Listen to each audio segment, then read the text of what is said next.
And welcome back to another video in the TNL Tips video series.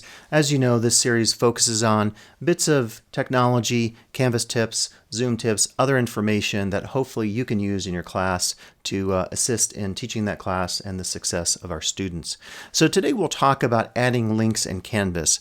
And this is truly one of the easiest things to do in Canvas, but it's important to go through a couple of techniques, whether you decide to add external links that take the viewer outside your Canvas page to some web page, or using internal links which refer to those intralinks inside of your Canvas shell. Let's jump onto Canvas and take a look. Okay, we'll get started here on links, and links are super easy, so we won't spend a ton of time, but they are pretty important because we do want to make sure that we have the information that we need just to link things in our class. And I'll be talking about two types of links today. Most of the links that you work with, and I'm just going to find and navigate to my test page here because I want to be able to give you this information right here. It's called links test. Okay, I'm actually going to go in and just delete this. We'll start anew.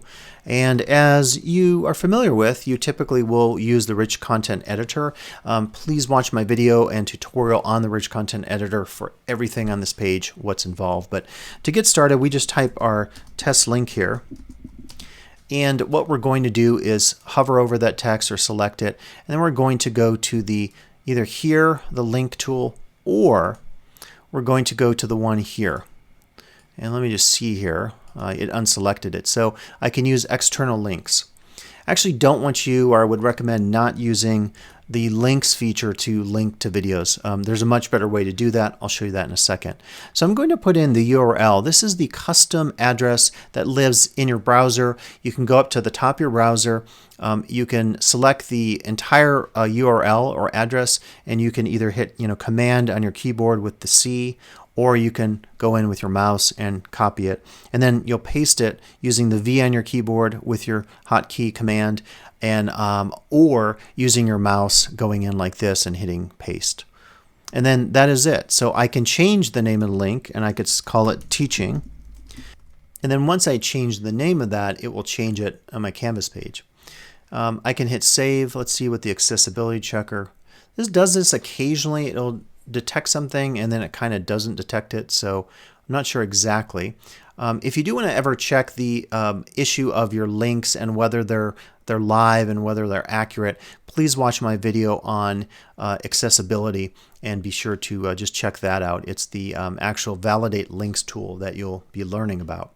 So this is kind of nice. If you hover over this, you have remove link or link options, so that deletes the link. This is link options, and it's just the same but at the right sidebar, just the text and the link. If you don't want to change that, you can leave it alone, hit save. So that is an external link. And just to clarify, in case you're wondering, again,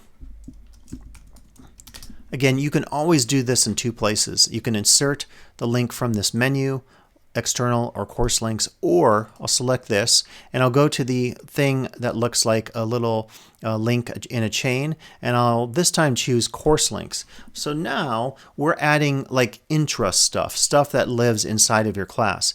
All this stuff on the side here can be used. And when you get here, if you like, again, you can choose from files or links. So those are both available. So really kind of like a third type of content, external links, internal links, which are pages and everything else in Canvas. And then files, you could say, would be more like your documents, basically. Files and documents are the same thing. So I might actually want a link to, I was going to get, let me just put in lecture 1 link, even though it says module 1, or it doesn't say that, it just says module. And then all I do is I click on this and it goes to that area of content that lives inside your Canvas class, week 1 lecture, which is not complete. So that's pretty easy to do. Again, you can do that with any kind of content in Canvas. Choose external link for anything outside of your Canvas class. Choose internal link on either of those menus we looked at, or course link for anything that's internal to your class. Once again, I just don't recommend using the links to put a video in. You're not going to get a very attractive looking link. So use the Canvas Studio tool to add a video link inside your class. I'm just going to close that out. And if you want to do YouTube, go to our apps and click on YouTube. And then, as you know, you can type a search for types of content in here like anthropology.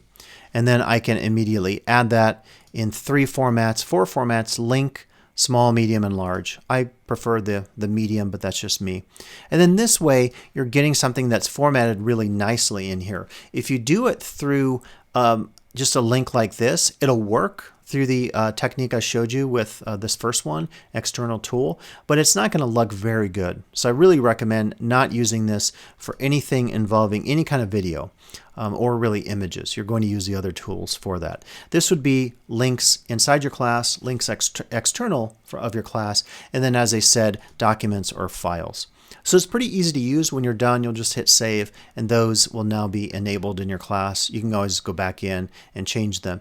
And so it's pretty easy to work with links in your class. Again, if you get stuck, reach out to me, and I can answer any of those questions you might have.